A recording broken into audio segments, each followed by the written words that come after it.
আসসালামু আলাইকুম। স্বাগতম জানাচ্ছি টেক উইথ ইব্রাহিম ইউটিউব চ্যানেলে। টেক উইথ ইব্রাহিম ইউটিউব চ্যানেলের পক্ষ থেকে আমি আছি ইব্রাহিম এবং আজকের এই ভিডিওতে আমি দেখাবো আপনার টেলিটক সিমের যে ব্যালেন্স রয়েছে সেই ব্যালেন্সটি আপনার আরেকজন ফ্রেন্ড বা আপনার ফ্যামিলি মেম্বারের টেলিটক সিমে কিভাবে ট্রান্সফার করবেন। হতে পারে আপনার টেলিটক সিমে ব্যালেন্স বেশি আছে, আপনি চাচ্ছেন আপনার প্রিয়জন বা বন্ধুর সিমে সেই ব্যালেন্সটি ট্রান্সফার করে দিবেন। কিভাবে সেটি করবেন সেই সহজ প্রক্রিয়াটি দেখাবো আজকের এই ভিডিওতে। আপনি যদি এই চ্যানেলে নতুন হয়ে থাকেন তাহলে ভিডিওটি একটি লাইক দিবেন এবং চ্যানেলটি সাবস্ক্রাইব করে আমাদের সাথেই থাকবেন। শুরুতেই আমরা মাই টেলিটক অ্যাপসে চলে যাব। যদি আপনার ফোনে মাই টেলিটক অ্যাপসটি না থেকে থাকে তাহলে আপনি গুগল প্লে স্টোরে যাবেন, গিয়ে সার্চ করবেন মাই টেলিটক লিখে। মাই টেলিটক লিখে সার্চ করলে শুরুতেই যে অ্যাপ্লিকেশনটি পেয়ে যাবেন সেটি ইনস্টল করে ওপেন করে নেবেন। আমি এখান থেকে ওপেন করে নিচ্ছি। ওপেন করলে প্রথমে আপনাদেরকে ফোন নাম্বার দিয়ে লগ ইন করে নিতে বলবে।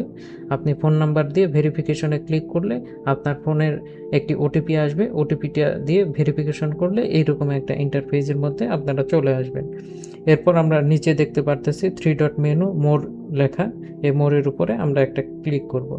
এখানে ক্লিক করলে তৃতীয় নাম্বার যে বাটনটি দেখতে পারতেছি ব্যালেন্স ট্রান্সফার, এইটাতে ক্লিক করব।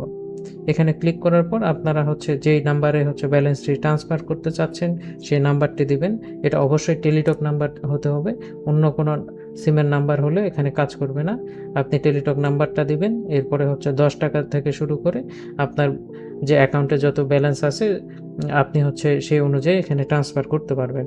আপনি এখানে নাম্বারটা দিবেন, এরপরে যে ইন্টার ট্রান্সফার অ্যামাউন্ট এখানে ব্যালেন্সটা দিবেন। দেওয়ার পর ট্রান্সফার এখানে দেখাচ্ছে 10 টাকা। এটাতে যদি আমি ক্লিক করি তাহলে আমার অ্যাকাউন্ট থেকে আমি যে নাম্বারে এখন ট্রান্সফার করার জন্য যে নাম্বারটি এখানে দিব সেই নাম্বারে 10 টাকা ট্রান্সফার হয়ে যাবে। খুব সহজ প্রক্রিয়ার মাধ্যমে আমরা এই ব্যালেন্সটি ট্রান্সফার করতে পারি। আজকের ভিডিওটি মূলত এই পর্যন্তই। ভিডিওটি যদি আপনার উপকারে আসে তাহলে ভিডিওতে অবশ্যই একটি লাইক দিবেন এবং কমেন্ট করে জানাবেন যে ভিডিওটি কেমন হয়েছে। দেখা হবে পরবর্তী কোনো ভিডিওতে। সে পর্যন্ত ভালো থাকবেন। আজকের মতো বিদায় নিচ্ছি। আল্লাহ হাফেজ।